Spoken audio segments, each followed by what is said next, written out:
Hello, welcome to Fiberchats. And today I have a guest of mine is Boria from Brooklyn Boy Knits.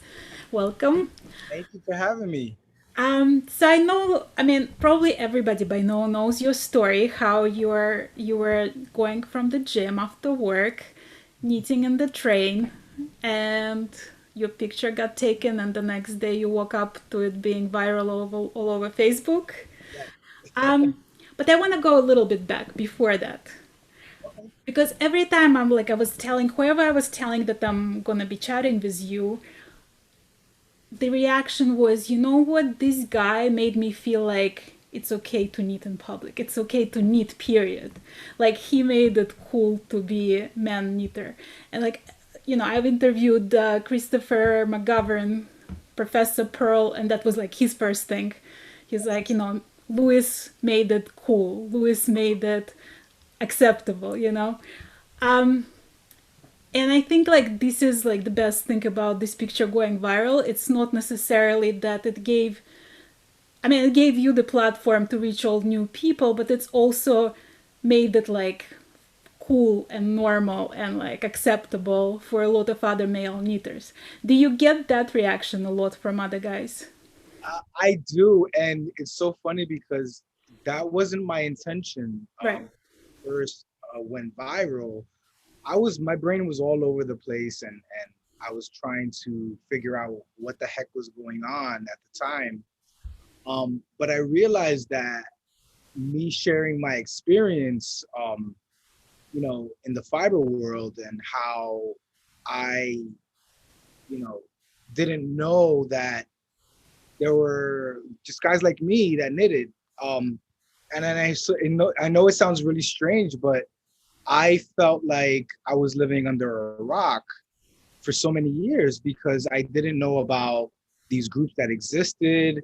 Right. Um, and I always thought it was like, well, I don't join any yarn crafting clubs or anything like that. And so for the first couple of years, I didn't know. But then when I went viral and I was sharing this experience of me, not knowing much about the fiber arts world, but all I knew was that I loved to knit and that, I had to break free from this idea that only older women knit. And here I am. I live in New York City. I'm a Latino guy, and I love to knit. That's all I knew. And I realized that after my story broke into the daily news, I started getting all these emails and through social media, and it was a lot of guys just reaching out to me and thanking me. And I said, "Wow, this is really cool that I was able to, you know, break free from what's considered the gender norm and have that experience to help others, kind of break free from that." And so Right. I used that to turn my story into something even more positive, and I took it upon myself to start venturing out into my community and work with local schools and the hospital that I work at, and figure out, how can I bring my knitting to the next level. Right. And my story just kept evolving, and that was because I started looking for ways to give back, looking for ways to help my community in however way I can. So I know that you did this program where you went to local school, elementary school, with a bunch of volunteers. I've heard 40 something, and you were teaching little kids how to knit. Was that stopped because of COVID? Did that whole thing stop, or did you continue through COVID? So because of COVID, we had to stop. Obviously, we couldn't go into schools and we couldn't, talk to the students. I did do a couple virtual events online. And now that starting in September, I believe everybody's going back to school, with the exception of a few students that are still going to stay home. Um, but we are going to pick up that program again in the fall, hopefully. And I'm still in communications with all the public schools that I've worked with here in New York City. and they're excited to get back to working at bringing fiber arts to their students. So I'm really excited about that. Have you ever considered spreading out of New York City? And I tell you why I'm asking. So I'm friends with Ronnie from Inspired Fiberworks, and she said that you are buddies as well. And her son Colin, who is 9 and who is very enthusiastic knitter, it's his dream for you to come to his school. Yeah, I listen. I As long as the school is willing to accept me and work out, depending on where how far out. I'm in New York City, so it depends. Like I'm willing to travel wherever, so as long as the schools provide transportation, however, reimbursement, whatever works out. I'm always willing to, especially when it comes to kids.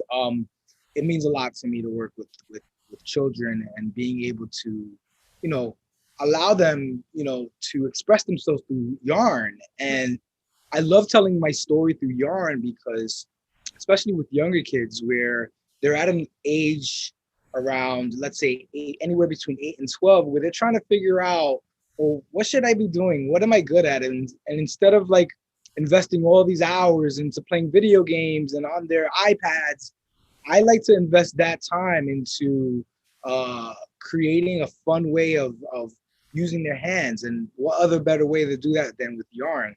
And Right. so for me, that's important. And any opportunity I get where a school wants to bring me out and talk to their students and offer, some lessons on knitting, I'm all about it. I'm always about it. Have you ever had any experience where, I mean, because you teaching kids who like as young as 8, basically, from what I've seen, have you ever had an experience when you just couldn't teach a child to knit? Well, it's funny. There's always one or two students that just don't get it. And so what I do is I take them away from the pressures of trying to learn how to knit, because some kids just either they don't want to learn or it's just not really in them to do it. So what I do is I just show them another way of working with yarn, and whether it's making pom pom monsters or yarn birds, I do an array of different activities that involve yarn. For me, what's important is that we lay the seeds down in the fiber arts. And when we say fiber arts, it's not just knitting, it's not just crocheting, but there's so much more you can do with yarn. And when you show kids what you can do with yarn, they're like, oh, I can do this, and I can make puppets, and I could do little pom pom monsters. So I for the students that don't want to learn how to knit or that can't for whatever reason, because of it could be a eye-hand coordination problem, Right. then I take them onto a different skill set where I give them a smaller project where they're still getting involved with the other students, and although they're not knitting, they're still working with yarn. So for me, that's important. And so yes, it has happened where I've had several students where they just don't want to learn or they just don't get it, and so I show them these other projects that they can do with knitting. I mean, with yarn, Right. and they're happy. Everybody's happy. Is there like ideal age in your eyes to learn how to knit? Honestly, I've taught a 4-year-old how to knit. So I don't put it past any age. I think what's important is the want to learn how to do it. If the child has that want and they want to really learn, and you see that in their eyes, then it's our job to, what, let's do it, let's try it out, right? And so obviously teaching a younger child how to knit as opposed to an older child or an adult for that matter, um, it takes a little bit more, and you have to have patience with children. I have great patience with children, so like I love being watching their eyes glow when they get it, and they're like, Right. oh look, I'm doing it, and for me that's the biggest reward, right? And so I love to see those reactions with children. So it's just a matter of who the child is and what their capacity of learning is. Um, but I think there really is no age limit. Obviously, 1 or 2 year olds not gonna it's not gonna Right. work. But I usually say around 4 to 5. It's a good age to start. What's your oldest student? Well, my oldest student is She has got to be 82 years old. I love that. And she, I was back several about 3 years ago. I was offering classes at a very very low expense on the Upper East Side here in Manhattan, and we were working out of a school on the weekends. And so Right. I opened this class to to students, to anybody who wanted to learn, and I put it onto social media. And this woman, she must like again, she must have been 82 years old. She came in, did not know how to knit, and we started her from the beginning. And now she's knitting, following patterns, and she loves it. And we're still in communication. And I always tell my students, once a student of mine, always a student. I love that. Do you have like a specific program of what you teach? Like, is there like a certain swatch you make, or like how does it start? And like, what progress do you make over the So, year? so it's interesting. So when I'm doing a beginner class, I always start with a simple long tail cast on. It's not so simple for so many people, but I do a long tail cast on, the knit stitch, and the purl stitch. I Right. don't like to bind off, as we say, right? Just because there's so much information involved in knitting, and I think just the casting on part is tends to be the hardest part for a lot of my students. Almost 80% of my students have a difficult time with learning the long tail cast on. And there are simple ways of learning how to cast them, but the way I was taught was, you know what, let's figure out the hard part first, and then the rest will be easy. And so, I teach them the long tail cast on just because I know it's a little bit more difficult, but I know that once they get that, Right. learning the knit stitch, learning the purl stitch is easy. And then I always do a second class, a follow-up class and I give them homework and I tell them, all right, you're gonna knit, you know, the entire skein of yarn. And I usually do like a super bulky weight yarn on a size 11 or 13 straight needles. Right. I have them knit that up and then bring that in. I teach them how to bind off, and then we steam the sides together and we create a cowl, and they have Oh, a that's so cool. for the class. So it's a lot of fun. They love it, and it just gives them it encourages them to continue learning as much as they can. And I tell everyone, I taught myself how to knit through YouTube channels and I Right. mean videos, and I didn't have any books. I didn't have someone sitting down with me teaching me how to knit. I took it upon myself because I wanted to learn. And so I just started watching a bunch of videos. And so I encourage all my students after my first two initial classes, yeah, you can take more classes with me, but there are awesome videos out there that are free and you can Right. teach yourself how to do all these techniques. And they love it. I don't believe in, what's the word I'm looking for? I don't believe in Like structured traumatizing on students, right? I don't believe that, especially if you're just a beginner, and I don't believe in taking advantage of someone because they're a beginner and getting them taking more classes, and I don't believe in that. right. I lay down the foundation, and then I give them homework and I tell them, here are a bunch of videos you can watch, and they love that. They love that I'm honest with them, because I remember I'm not going to mention any names, but I was taken advantage of Right. beyond. After I learned the basics, I wanted to take a class or two, and I did. And when I realized later on, I was being overcharged for a simple technique class, and I was like, Right. I'm never going to do that. I don't want to be that guy. So Well, let me ask you different questions. So, you're working at the hospital, yes, you exercising, you commute, you make items for sale, you teach kids classes, you go to like all the talks and you're doing all the interviews, and somehow with all that you manage to respond on social media. And I must tell you, like, I was blown away when I reached out and you actually replied. Like, it was like you made my day. And not only you replied, but you were like, here's my phone number, here's my email. How do you not get overwhelmed with all that? that's a really good question. No one's ever asked me that. No one's ever asked me that. And I'm glad you're asking that question, because it's a really important question to ask, especially nowadays where We Right. we're still in the middle of a pandemic. The pandemic's not over, and people are being burnt out. And even myself, I had to learn to say no. And Right. my biggest fear has always been, if I don't say yes to this, I may never have that opportunity to walk through that door.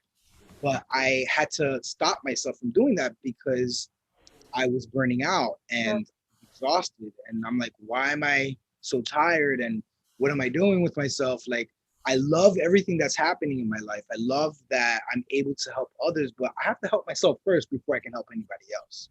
Right. And that's really important to remember for anybody, no matter what you're doing, who you are. It's so important to understand that your mental health, your physical health is so important. And it's two in one. When the mind isn't working, the body's not working. When the Right. body's not working, the mind's not working. So we got to get that the machine. And I keep telling myself this all the time. Like, go take a vacation and go away and travel and do something, take a break, even if it's taking a day off. Just sit home and do nothing and watch TV and sit in front of the television and have ice cream. I don't know, whatever your comfort is. And so I try to find time a lot now. Lately I've been doing that more, where I get on my bike and I just ride. Right. Sometimes I'm home from work and I've had a stressful day and I don't want to talk on the phone and I don't want to even knit. There's days that I don't want to knit, believe it or not. That's just crazy. I know it sounds crazy, but it's very rare when that happens. But when it does happen, I know that my mind needs a rest, right? And so for me, the best way to rest my mind is just to get on my bike and just ride. And I do Right. that. And I spend an hour and a half on my bike and I ride around Brooklyn and I come back and I'm recharged in my own way. Right. And Actually, I wanted to ask you, like, when you lose your knitting module, right? How do you find it again? How do you find that like next inspiration? Like, how do you find, like, let's say if you have few days when you don't feel like knitting, which is like I just went through like the last 2 weeks when I just couldn't force myself to knit, whereas normally I knit like all the time, anytime, anytime I have. And suddenly it was like 2 weeks when I was like, I promised to test knit something, and I really was forcing myself to knit just because I promised more than, enjoying it. How do you find, like, what's your secret? I think you mentioned something important is like you were forcing yourself to knit, right? And let's talk about that for a second. When you find yourself in that moment where you're forcing yourself to knit, that's when you need to stop. And that I call that dangerous ground, because what you don't want is your knitting to feel like a task or like work. Right. And I always said to myself, early on in my career, I said, I don't ever want my knitting to feel like work. And when it does, I need to pause. I need to press the pause button and I need to walk away. Right. Sometimes we have to do that in our knitting. Whether you're designing, whether you're just knitting for fun, whether it's a project, whatever it is that you're working on, or you're crocheting, um, you have to take those moments to really stop and say, okay, I need to put this, especially when we drop stitches in our work or we missed something in the pattern. We get frustrated easily, and it's so easy to lose our mojo in that moment. And Right. don't get me wrong, especially as a designer, it happens a lot. And I know that I just gotta walk away, whether it's an hour, two, maybe it's a day, maybe it's 2 days, 3 days, a week, who knows? But the idea is that you walk away, you don't think about it, and you Right. leave the project in a place where it's visible. That's important. So I live I have like my first floor apartment is the living room, dining room, kitchen. It's all in one. So I have a huge dining room table, and I always put my projects or future projects in on that table, so that every day I walk by that table, They wave at you. the yarn is waving at me like, hey, remember me?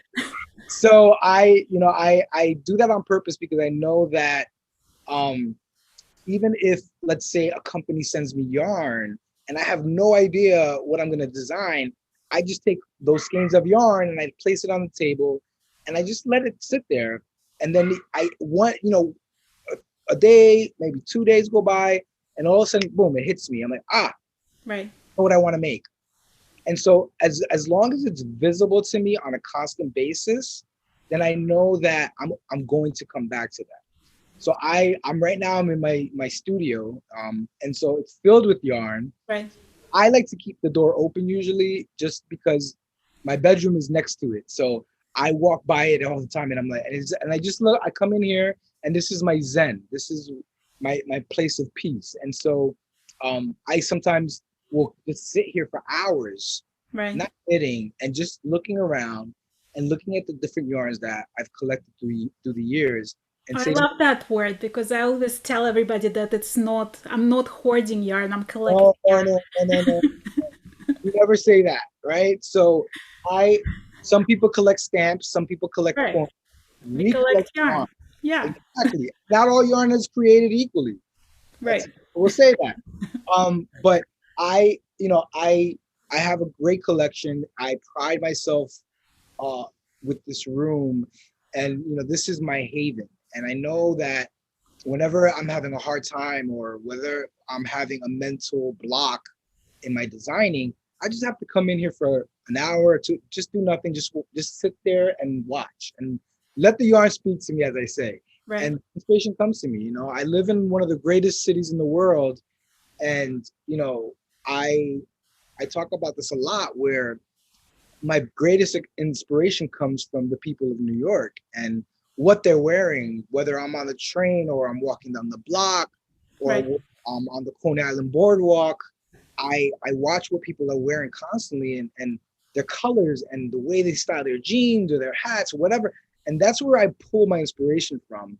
Right. Uh, that and just the architecture of New York, right? And I talk about that a lot. So it happens. There's times where we all got to take a moment for ourselves. And when we have those blocks and when we have those losing our knitting mojo or crochet mojo, we need to stop and to pause, put the pause button, and just walk away, Right. and let it come back to you, and it will. Talk about your designs a little bit. Like, so you started knitting. How did you get into designing? Was it like designing from get go? No, no. So my first, I would say, the first 3 years, I started knitting back in late 2007, early 2008. And for the first 3 years, I was learning as much as I could as far as technique. And then I started learning how to follow patterns. And then one day, I I was following a pattern. It was a cowl, and I the cow I followed the pattern correctly, but then I realized that my cow looked nothing like the picture of the cow, and I was like, so I and my the way my brain works, like, well, I must have done something wrong. So I went back, I and I redid the cowl again, and I got the same result. And Right. this second time around, when I knitted, I realized, no, I was checking everything, I was making sure I did everything right, and I was like, it wasn't me. I was like, I see where the mistake is. And so I wrote to the designer and I said, listen, I said, and I sent pictures and I said, I think where there's a mistake is in these three lines, in these three instruction lines. And she wrote back to me and she said, oh my God. She's like, I've had this pattern for years and you're the first person to ever say anything. And I was like, and so it was in that moment that I realized if I could correct somebody else's work, Right. You were then ready. maybe I'm ready to do my own thing. And so I did. And I started looking at stitch pattern books and I started exploring stitch patterns and doing the math. And I loved it so much. I loved it. I loved working with numbers and figuring out how to put things into sequence. And so I remember my first design, it was a very simple design. It was a convertible hat that turns into a cow. And it did very well. It was a beginner pattern. And from there, I kind of evolved and, my patterns shift, right? So I go through these moments where like I do a lot of, I'll do Fair Isle and then I'll do a lot of slip stitch patterns Right. and so like I love doing, my thing is hats. I love doing hats. So when it comes to like the style of my hats and how my crown, the top of the hat works, people are like, how do you do that? I'm like, I don't know. It's like my brain sometimes just does its own thing, and Right. I figure out the math of things, and I invent stitches that I didn't even know existed sometimes, and then it's a lot of fun. It's a lot of fun seeing that you can take string and turn it into something completely beautiful that never existed before. And It's for me, totally magic. yeah, it's like magic. Exactly. You have two little wands. Magic trick. Well, where do you sell? So you started selling patterns right away, or you were just creating patterns, knitting items, and selling finished items? So I was first. I had started off with selling my finished items on my website, and then I started getting a lot of knitters and a lot of emails from knitters and asking, "Hey, do you have a pattern for this?" And I realized, I have a notebook of everything that I write down. Right. Maybe I should do something with this. Maybe I should put them up on Ravelry. Maybe I should put them on my website. And so when I did, I realized that there's money to be made with patterns. And Right. a lot of people say, like, even let's say you put up a pattern for $5. For every person that purchased that pattern, that money just adds up. And I realized that there was more profit in pattern making than me actually making the item. Right. Not only that, but I was doing a lot in the beginning. I was making a lot of finished products, and so I said I need to steer away from actual hand knits, Right. making knits for people and selling them on my website, and start focusing more on pattern. And so that's what I did. So I completely shifted. I still have a few items on my website that I'll custom make. Right. Uh, but and again, I get people, that are non-fiber artists that go to my website and they want to purchase something from me. They don't knit or crochet, but they want a hat. And sometimes they're a little disappointed in the price point. I But what I wanted to tell, ask you that, like, how do you get that a lot? Because that's like the most common complaint I hear from the knitters that sell finished items. yeah, and They so put so so this many hours. yeah, and so my advice to knitters and crocheters out there is that don't undervalue your work. I did that mistake big time. And I felt guilty because you can go to H&M or to like a department store and buy a hat for like $20, but there's a big difference. And here's what I tell people that don't understand the price points, right? And I'm speaking to people that don't knit or crochet that just want to buy a hat.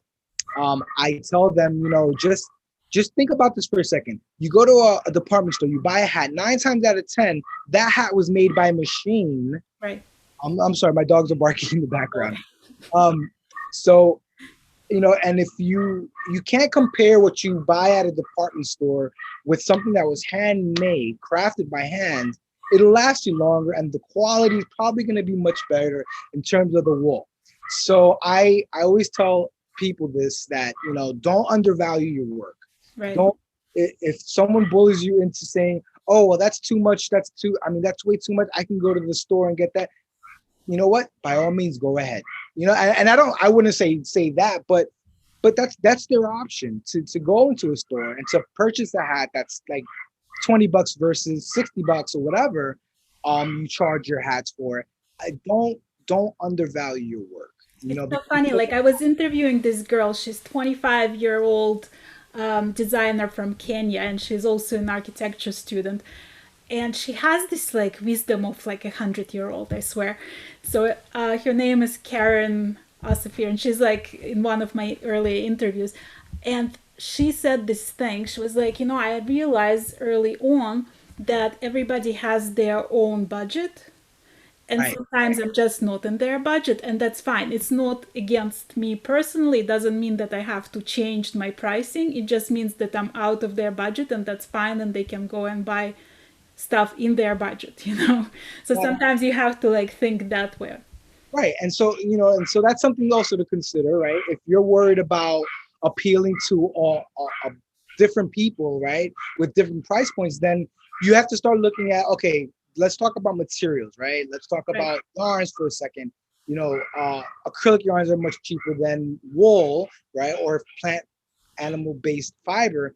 So the idea is like, if you're that designer or that crafter that is more focused on appealing to everybody, then maybe you should start thinking about using different types of yarns to appeal to you know, different price points. But in the same text, it's also the amount of work and hours that you're putting towards your work. So Right. that's something to consider as well. And so, you know, you got to think about what's my hourly rate and what am I worth? And that's where you got to start thinking about. So if it took you 5 hours to make a hat and you're charging $40 for that hat, that means you were charging $8 an hour to that person. So you have to think about that for a second. Like, is that what I What else would you do for $8 an hour? Right, exactly. So, you know, you got to think about these things and break it down by hour and say, well, if you're, let's say I want to charge $15 an hour and it takes me 3 hours to make a hat, that's $45 right there, right?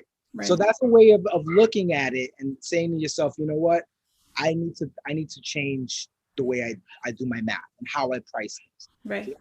Do you have any advice for like designers that just starting out or people who like trying to break in into the like yarn dyeing business or any kind of like knitting related business or fiber arts related business as to how like what would be your advice to what's the first step to take how to market yourself? So for anybody who's starting off, whether you're designing or starting any business within the fiber arts, my best advice is it's so hard in the beginning because you're trying to figure out who you are in this world, in this Right. fiber art world, right? And where there are hundreds and hundreds, if not thousands of designers and indie dyers out there, or let's say just say yarn shops, um, you have to know that there is a place for you in the industry. There Right. is a place for you in the industry. The industry is so big that there's a place for all of us, and that's my number one advice. Don't feel like you don't have a place in this industry. Don't feel like you are going to be lost in the sea. You will find your footing eventually. I know for me, it took years. It took years, and a lot of that had to do with um, figuring out what to do once I went viral, right? So when I Right. and me going viral did help me out, but I did have to put a lot of work into my own brand. And Right. so with that said, I realized, well, am I gonna do knitted objects for people? Am I gonna make accessories for folks? Do I want to focus on design? So it was like I want to do both, right? So I'm still doing my first passion, which is knitting. I'm always gonna knit, right? But I realized that my pattern work was increasing, and it started pushing me off to a different direction. Right. So when you're early on in your business journey, right? Allow yourself to drift. Allow yourself to go down that road, that unknown road, you know, and explore. I think the greatest part about being an artist is that we there are no rules in place. There are no rules. Um, I've I've fell many times. I've failed. I made mistakes, but those mistakes were learning experiences that I took as a Right. positive. And so when you run into those bumps in the road, you know, don't get discouraged. Use that as a moment of learning something new. What happened here? Why did I fail right now? What happened in this part of my business? Why is it not working for me? And so that only means that you have to find a new way of working that out and saying, okay, well, maybe my price point is too high, or maybe I need to look at a different type of yarn. Or what happens when a yarn gets discontinued and you've been using this yarn for so many years? So Right. now what do we do? And you start freaking out and you're like, oh my God, I gotta buy up all the yarn. Yes, try if it's within your budget, buy up as much of the yarn as you can, but also start taking a moment to saying, well, you know what, maybe I should start looking at other yarns out there and see Right. what works for me. So that's just an example of how to like maneuver your way through your own journey. But I think it's a great opportunity to say, well, what can I do a little bit differently than the rest, right? Or what can I offer? Or what's my niche? What do I like to do most? Like, do I like making hats? Then let me focus on making hats for a little bit. Right. Do I like making shawls? Then let me focus on that, right? So it's about finding what your love and your passion is. And once you find that, I think the possibilities are endless. Right. And that's what I tell all my friends. That's what I tell all my fiber friends. Don't limit yourself. And I think as fiber artists, as an artist, period, we try to confine ourselves in these boxes Right. because we feel like, all right, I need to have my own little thing, right? And although that is great, don't let that be your central focus. Let that be your starting point, but be able to expand out and allow yourself to expand out when those times happen. And it's happened to me throughout my journey. And every time I remember the first time that I was like, thinking about designing, I was like, oh, I can't, I'm not gonna be a designer. That's not me. Like, I'm buying patterns and I'm making everybody else's stuff. But then when I realized that I could do the work and that I thought I was good at it, I said, well, you know what? Now it's time to call myself a designer. And for the first 2 years, I wasn't calling myself a designer until one woman told me, why aren't you calling yourself a designer? You are a designer. You're good at it. I'm like, thank you. But it's about accepting who you are in Right. this industry, no matter where you come from, no matter where you are in life. Embracing your artistry is so important. Do you feel like like you are the person that you are because of the knitting community? Like, do you feel like the community shaped you as well as a like person that you are and like gave you all these ideas and inspirations? That's a great question. These are really good questions. So yes, there's two parts to this. So, my foundation has always been strong as far as me as a person and the way my mind works and how I calculate things. But I've learned so much from the fiber arts industry. I've learned throughout the years, um, just people. I say that this community is amazing, and I wouldn't be who I am today if it wasn't for my fiber arts community, my fiber arts world. We happen to be so blessed with being involved with this craft of yarn, of fiber, where when we all come together, it's nothing but love, right? Um, for the most part, and that's both, right? But I feel like, you know, when it comes to evolving in this industry, it's because of the people around you, right? It's Right. because of the family that you created within the fiber arts world. And that's so important because I have friends that I didn't know existed, and I consider them family now. And I call them up and I'm like, hey, I'm having a rough day. Can I talk to you for a little bit? And they're like, yeah, what's going on? And these are my fiber friends, so you have to realize that, you know, me, when I think about who I was back in 2008 and living under a rock for so many years, for the first few years, I realized that I was limiting myself because I didn't know any better. I didn't know that there was another world that existed out there with all these groups happening and all these, I found other men out there that were knitting and artists. And I was like, wow, this is so cool. And I'm like, and I fell in love with the fiber arts even more after that. Right. So, to anybody out there that's saying to themselves like, oh my God, I live in a remote area of the world. Trust me when I tell you, there are fiber friends around you. Right. I will not touch base on one story. So you mentioned in like a few of your interviews how important your grandmother was in your life and how she was a crocheter and she was crocheting for like all the babies in the family and all the neighbors and like making all these gifts for everybody all her life.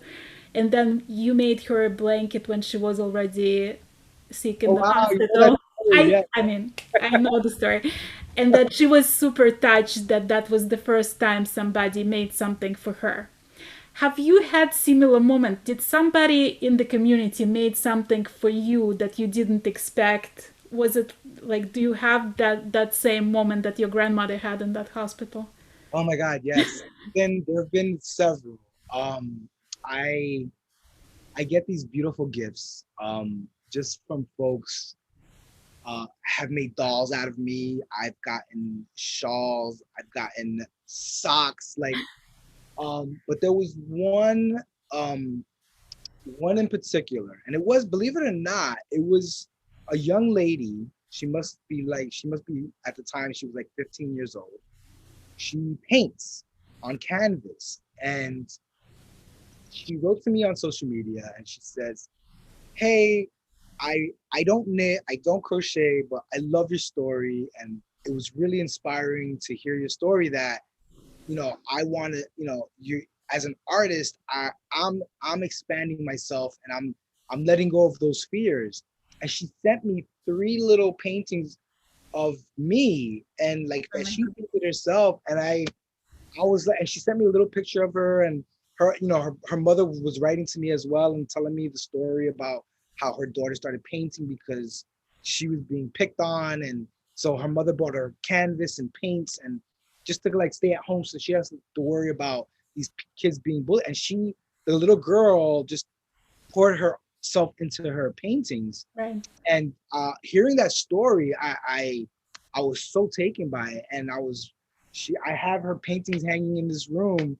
I don't know if you could see. I'm gonna see if I could turn my camera around. But Oh yeah, over there, like the three there's one. Yeah. little paintings up there on the side of Right. the wall. That's those are the paintings that she made for me, and I loved it, and it was very touching, and I cried like a baby when I got them because she wrote a letter explaining everything, and it's just a beautiful story, and it's those moments for me that you know I no money can buy, right? And I have so many stories like that where people have reached out to me throughout the world, expressing their love for what I do. But honestly, like what I tell everybody is that what happened to me. Yes, it was a moment where someone took a photo and it went viral. But I always tell people you have it within yourself to become so much more and give back so much bigger than you can ever imagine.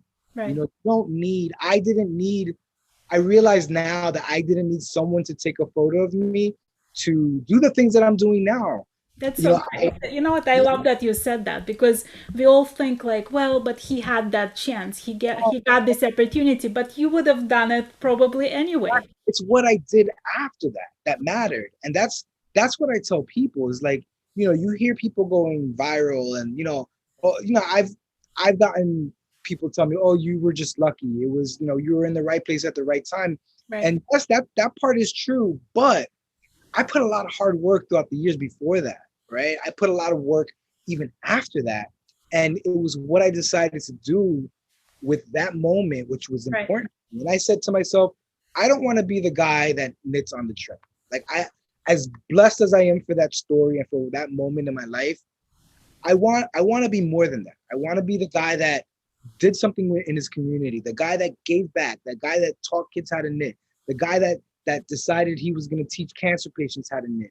And that's what I want my legacy to be. It's not, yes, I love to knit. Yes, I love to design, but there's so much more that has evolved because of my story of going viral that I decided I'm going to do something even more.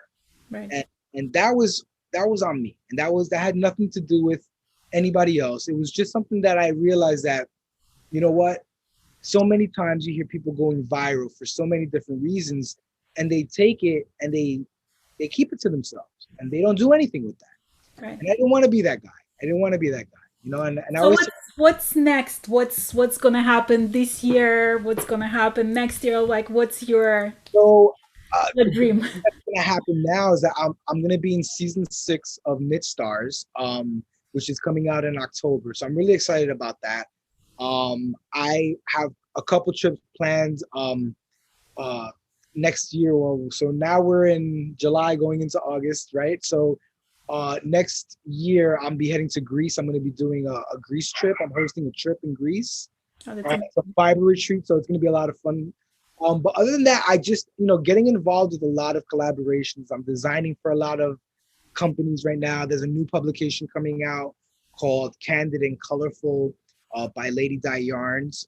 She is creating the first ever BIPOC publication of patterns and stories and recipes. So I'm really excited to be a part of that. That not only the designing for the publication, but also I'm part of the creative team for the publication. Right. It's really good. I right now I am currently involved with Knit the Rainbow, which is a nonprofit organization aimed at getting knitters and crocheters to make hand knitted items and crocheted items for the homeless LGBTQ youth here in New York City. Yeah, so I'm really excited about being a part of that, and also working with Vogue Knitting for their Diversity Advisory Council. I'm on one of the 8 founding members of that, and so we're doing a lot of work making sure that we're bringing visibility for everybody, and Right. making sure that everybody is equally accountable. Right. Right. Well, thank you so very much for being my guest today. And we're gonna put all your information underneath of this video, so if people wanna volunteer for something, or they'll know how to find you. Yes, absolutely, absolutely. Thank you.